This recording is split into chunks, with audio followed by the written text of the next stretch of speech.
Takaparawhau is an important piece of land for us because we fought for it. It was being taken once again by the colonisers, by the government, by the crown.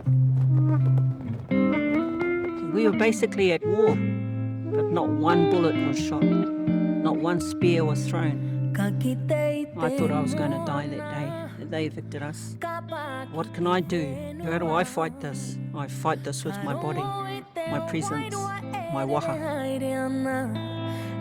Joe Hawke, my father, did it for everybody. We have stood up against the might of the crown. Fighting for our land as Ngāti Whātua Rākei, it enabled us to become staunch. It enabled us to put our heads up high.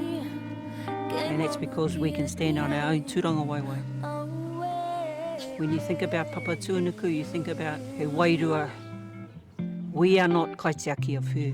She is our kaitiaki.